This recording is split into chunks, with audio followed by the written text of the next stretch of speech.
Hello and welcome to the Monash Media Lab. Hundreds of marriage equality supporters rallied in Melbourne today to urge the government to scrap the same-sex marriage plebiscite. The protesters fear if the bill is passed by Parliament this week, it will create an opportunity for large-scale homophobic hate speech. Jessica Carrasco reports.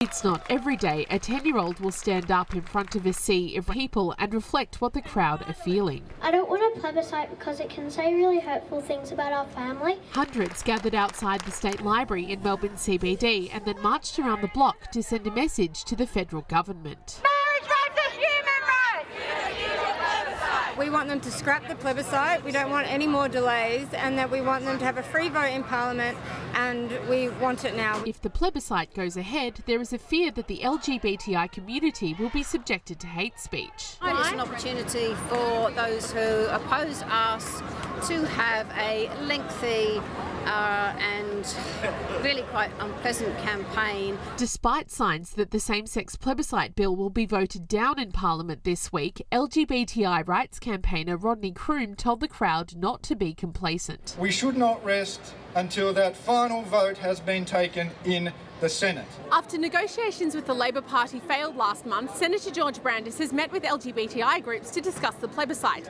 He says that a plebiscite is the only available path to marriage equality in the short term. Others disagree. And even if the Liberal Party does not agree to a free vote in Parliament, we only need 3 or 4 Liberals to cross the floor and this is through. If the same-sex marriage plebiscite bill gets through Parliament, then the plebiscite is due to be held early next year. Jessica Carrasco heard, Mojo TV. Melbourne scientists have achieved a world first by linking the amount of creatine in a pregnant woman's body to the birth weight of her baby. Low levels of creatine can lead to smaller babies. This was discovered by a research team from Monash University and the Hudson Institute. Shuang Xie reports.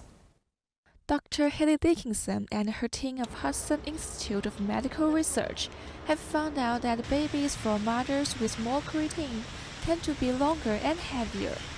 Creatine, which we may gain from eating meat and fresh fish, is known for improving our brain and bone health. Now the creatine could also protect a baby from poor growth. Getting a picture of what that looked like, and what we found was that mothers who had less creatine in their urine ended up having smaller babies. Based on a study of 273 women, the research shows that pregnant women with more creatine may give birth to longer and healthier babies. The research is a world-first breakthrough for learning the importance of creatine in maternal diet and how it boosts the size of children. Dr. Dickinson suggests pregnant women to keep a healthy diet with enough meat and fresh fish instead of taking creatine supplement. And it seems like a practical and positive way for mothers to follow. So I love that idea and thank you so much for the research finding about that things. Yeah, but I want to pass on that information to all parents, about that as well. Yeah, it's such a big knowledge about that to grow healthy kids. The study of creatine and birth baby is going further and deeper. 900 pregnant women at Monash House are involved in the study to check changes in maternal creatine levels throughout the length of pregnancy. Shuang Xie, Monash News. Davy Jones will invest $100 million to establish itself in Melbourne's grocery market.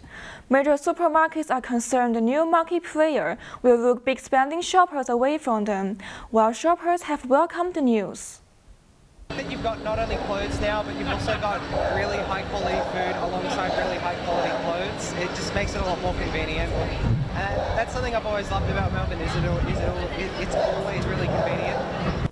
The chief of Davy Jones, Ian Moore, is enthusiastic about the strategy, saying the world-class food product is going to revolutionize grocery shopping in Australia. A charity community kitchen needs to find a new home or face closure. Catering to more than 100 disadvantaged people, Croydon's Vibe Cafe is facing closure as its current location has been sold to developers.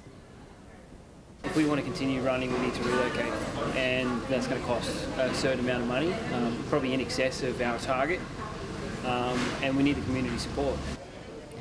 The cafe not only serves 3-course meals every Thursday night, but it also supplies the needy with groceries. It has an op shop and a section where children can be entertained. A Melbourne burger restaurant is offering customers the lifetime of free burgers, but warning, you must be committed. Proving there's no such thing as a free lunch, the company will only reward someone who tattoos themselves with a menu item. You tattoo our burger, we serve you free burgers for life.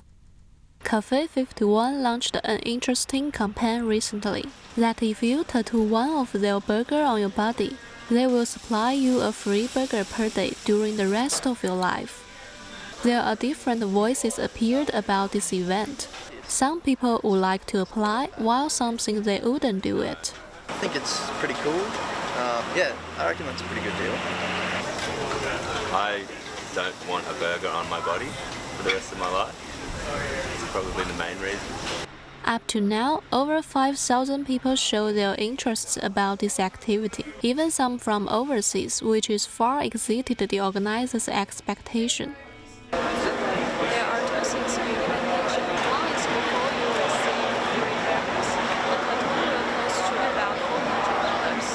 The other one is the type of free burger for life is limited to the one that tattooed on your body.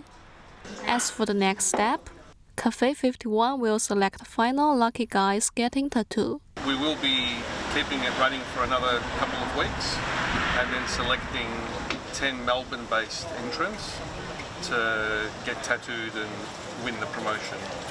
小亚洲 Mojo News. Melbourne foodies need not feel their four-legged friends are missing out on the city's latest food truck trend. A vehicle catering only to purchase pallets has hit the streets. Ooh, look at that, Murphy. Okay, you ready? Here we are. This furry mate seems to need another refill on her drink, which is one of the special treats from the newly launched Melbourne's first food truck for dogs, Canine Wellness Kitchen. With this food truck, when people are enjoying themselves eating at markets or festivals, their dogs wouldn't miss out the same experience. Made with raw meat and bones, seasoned fruits and vegetables, the treats are priced at about $3 to $5 separately or $10 for a pack. Having rolled out at North Melbourne and Thornbury, the dog-only truck has got many responses. To have a truck for them, I think it's great, and it's a healthy food. I think these people are making a big effort to prepare something that's really good for a dog, so that's good. It's not something that I would be interested in because I am very simple when it comes to dogs. I personally wouldn't use it. It seems a bit excessive for a dog. When people have different reactions to Canine Wellness Kitchen, the owner of this dog food truck says happy faces of customers make everything worth it.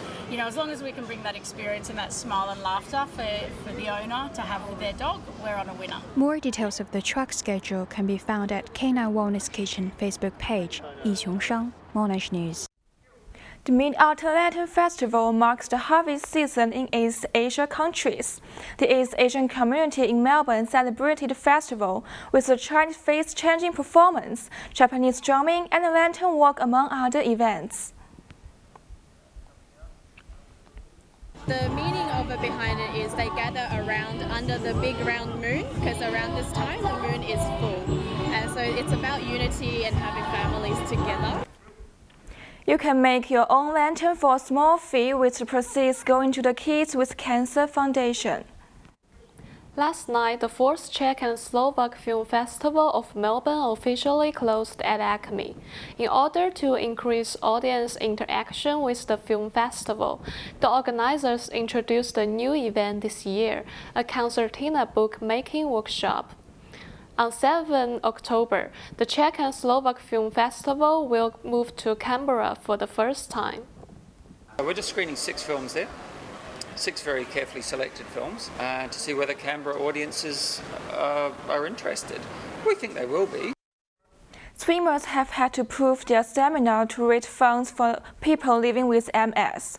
Monash University hosted a 24-hour charity swim in a bid to support those living with debilitating disease. This is the 7th year that Monash Sports holds the MS 24 Hours Mega Swim event at Doug Ellis Swimming Pool. It's not a competition, but a fundraising event.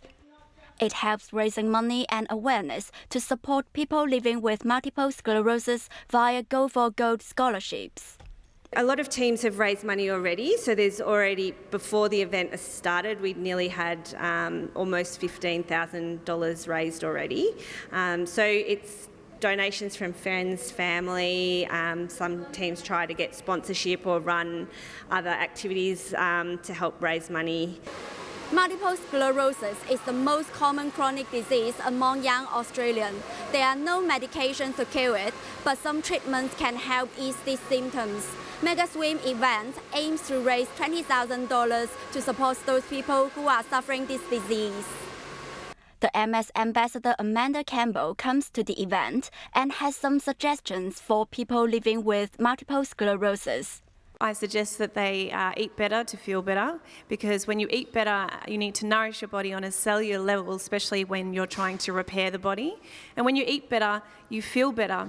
And when you feel better, you're more inclined to make better choices and value yourself. And it's when you value yourself that you can live a life of connection. And I truly believe this is the right environment your body needs to repair and thrive.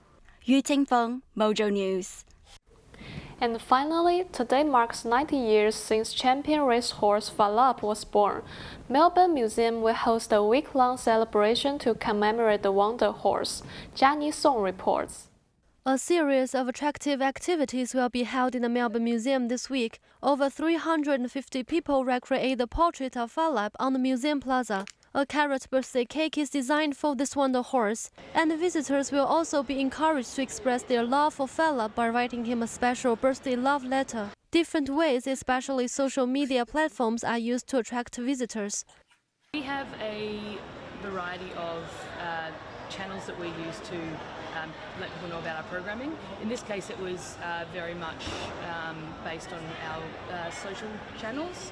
And also a lot of media outreach. Falap was born in 1926 and won 37 times among the total 51 races he ran between 1929 and 1932. Victory in the 1930 Melbourne Cup brought him fame, and each win heightened the national sense of awe. In 1932, his death brought a sudden end to his bright career. Melbourne Museum kept his hide and displayed his mountain objects from his life. The legend of Falap appeared in a time when people needed a hero, and it brought happiness and inspirations to the Australians during the Big Depression in the 1930s. Even today, Falap is still a remarkable symbol of the Australian horse racing. Falap took the responsibility of supporting the Australian spirit during that hard time. As a symbol of hope in the Big Depression and the Australian can-do attitude, Falap has become a symbol of national pride and a beloved Australian icon. At the time, I think it was in the Depression when Australians needed a hope. Everybody just gave everybody joy to watching news. Jiani Song, Monash News. That's all we have time for. Thanks for joining us for Monash News. Good night.